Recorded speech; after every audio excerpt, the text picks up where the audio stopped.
Good morning students, my self Rajeshwari Devi Rathore.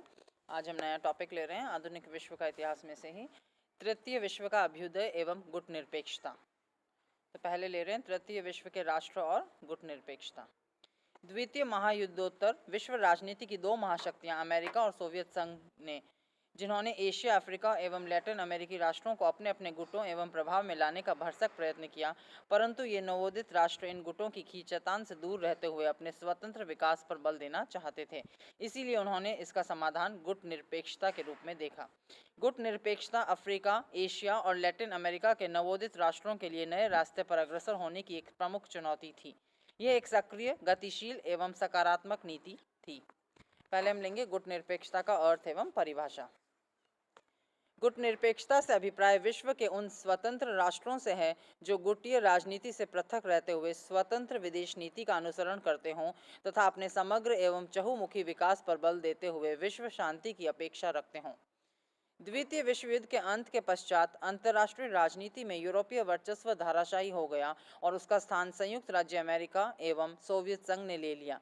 ये दोनों गुट विश्व के अन्य देशों को अपने अपने प्रभाव में लेने लगे। ऐसी स्थिति में अंतर्राष्ट्रीय राजनीति में एक नवीन आंदोलन का सूत्रपात हुआ, जिसे गुट निरपेक्षता कहते हैं।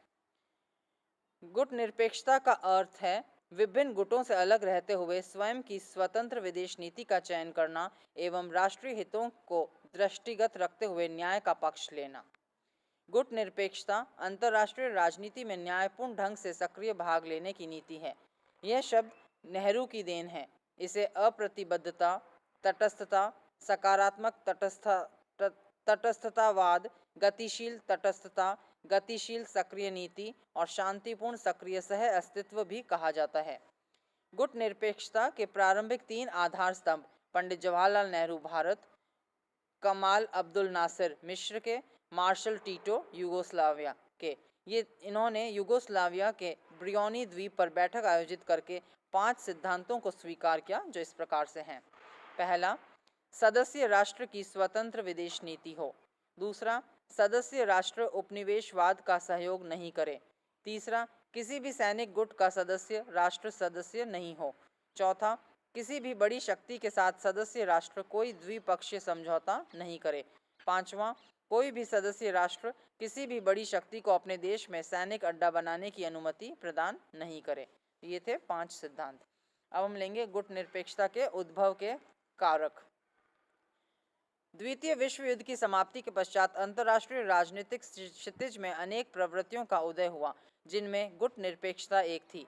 तत्कालीन भारतीय प्रधानमंत्री जवाहरलाल नेहरू को गुट निरपेक्षता का जन्मदाता भी कहा जाता है। गुट निरपेक्षता को प्रोत्साहित करने वाले कारक इस प्रकार से थे। पहला, राष्ट्रवाद। नवोदित राष्ट्रों में राष्ट्रवाद की भावना ने गुट निरपेक्षता की नीति को प्रेरित किया। किसी भी शक्तिशाली राष्ट्र के साथ जुड़ने का मतलब था स्वयं की पहचान एवं अस्तित्व को खोना। भारतीय प्रधानमंत्री लाल बहादुर शास्त्री ने भी कहा था कि हमारा स्वर किसी और स्वर की प्रतिध्वनि नहीं है, यह उन लोगों की असली आवाज़ है जिनका हम प्रतिनिधित्व करते हैं और जिनकी ओर से हम बोलते हैं। दूसरा, उपनिवेशवाद की खिलाफत। उपनिवेशवादी खिलाफत की प्रवृत्ति ने गुट निरपेक्षता को प्रेरित किया। नवोदित राष्ट्रों को हर समय यह आशंका बनी रहती थी कि अगर वे महाशक्तियों के साथ किसी प्रकार का गठबंधन करते हैं तो पुनः शोषक और शोषितों के आपसी संबंधों वाले इतिहास की पुनरावृत्ति होगी। इस स्थिति से बचने का उनके पास रास्ता था गुट निरपेक्षता की नीति का अनुसरण करना। तीसरा, शीत युद्ध।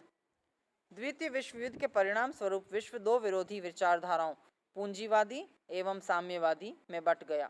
संयुक्त राज्य अमेरिका और सोवियत संघ के मध्य आपसी तनाव, वैमनस्य और मतभेद इतनी विषम स्थिति में पहुंच गए कि वे एक दूसरे के खिलाफ शब्द बाणों, कागज के गोलों एवं संचार मीडिया से आरोपों की वर्षा करने लगे।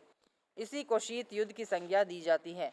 शीत युद्ध के इस वातावरण में नवोदित राष्ट्रों ने किसी भी पक्ष का समर्थन नहीं करते हुए अलग रहने का निर्णय किया, जिसे गुट निरपेक्षता नाम से जाना जाता है।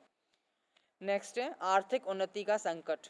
एशिया, अफ्रीका एवं लैटिन अमेरिका के नवोदित राष्ट्र जब स्वतंत्र हुए तो औपनिवेशिक देशों ने उन्हें आर्थिक रूप से खोखला कर दिया। उन देशों में जनता का जीवन स्तर पशुओं से भी बदतर हो गया। अतः उनके समक्ष सबसे बड़ी समस्या आर्थिक स्थिति को सुधारने की थी। इसीलिए भारत सहित सभी राष्ट्रों ने दोनों महाशक्तियों की ओर दोस्ती का हाथ बढ़ाया, परंतु शीत युद्ध के चलते हुए मित्रता संभव नहीं हो पाई। इस प्रकार गुट निरपेक्षता के उद्भव में आर्थिक कारकों ने भी महत्वपूर्ण भूमिका निभाई।